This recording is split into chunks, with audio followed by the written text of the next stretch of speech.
Hi, and welcome to Resin Chem Tech. Now, most of you who watched my videos realize I'm not the world's most eloquent speaker. In addition, I've made my share of blunders and idiotic mistakes over the course of making these videos. So here at the end of the year, I thought I'd share some of these outtakes. There are many, many more than what I'm sharing here, and you probably aren't going to learn anything new, but maybe I'll just provide just a little bit of entertainment and maybe encourage some of you just starting out to realize you will make mistakes as part of the learning process. So enjoy.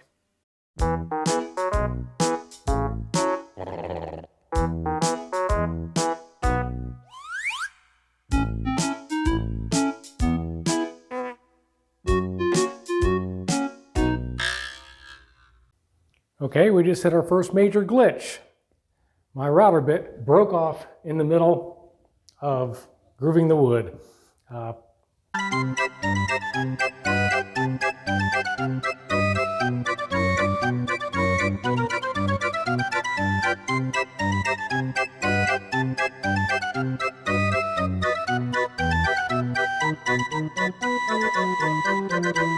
You always want your groove on the inside edge. So that means as I cut, I'm going to have to flip this board back and forth each time. Again, it's going to cut at this angle. I'm wrong. So it's going to cut like this. So it's going to cut like that, and that's going to put my groove on the, okay. Oh crap, that's not going to work. Okay, I have to try something else.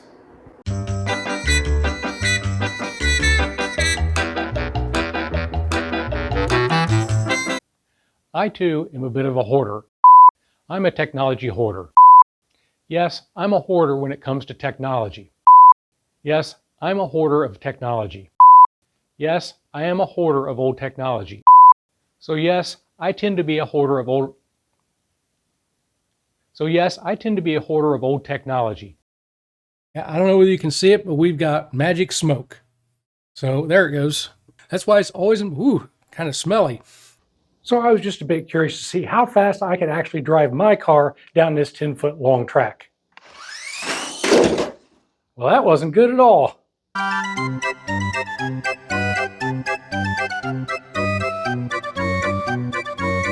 All right, I've stripped the insulation off of all 6 ends here.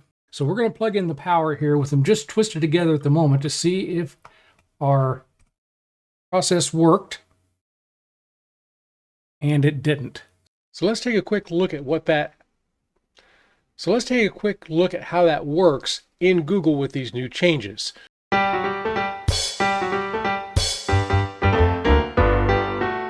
If this works, we ought to see the first 30 pixels light up in orange.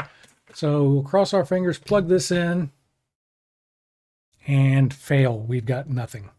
All right, well, I didn't see any magic blue smoke, but I definitely smelt something, and this ESP32 got really hot really fast, so something is wrong here.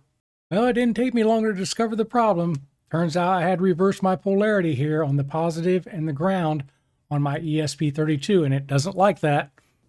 I've done a lot of LED projects, including publishing somewhere around 20 LED-related videos. Throughout these videos, I tend to get asked the same common questions.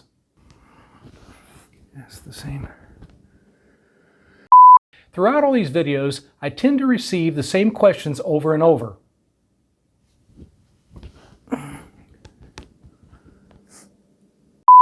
Throughout all these videos, I tend to receive the same questions.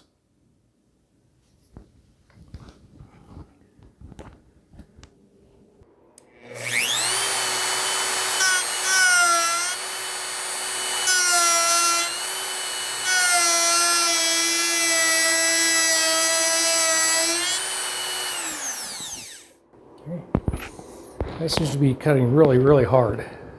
Let's stop and try something else. Sometimes the question being asked might be addressed in the video being watched, but often that question might be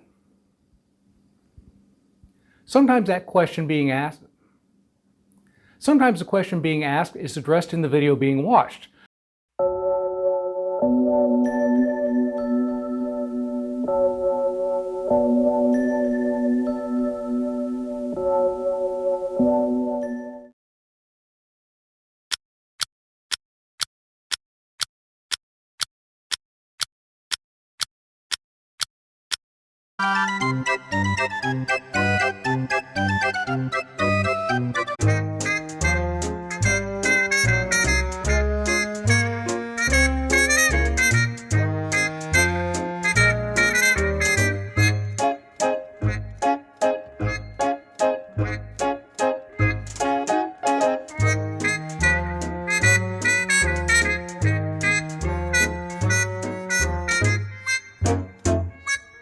But by the time I got about the second row on here, I noticed I was starting to get some teeter this direction. And actually it's a pretty significant at this point, and I think what happened is obviously the angles aren't exactly perfect. Basically will come with a remote. So thanks so much to everyone who's watched over this past year, shared your comments and thoughts, and even some of your own projects and mistakes that you've made. I wish everyone the very best for the upcoming year, and because I know you want to see it one more time, let me show you this outtake again after I say thank you for watching, and I hope to see you again in the new year.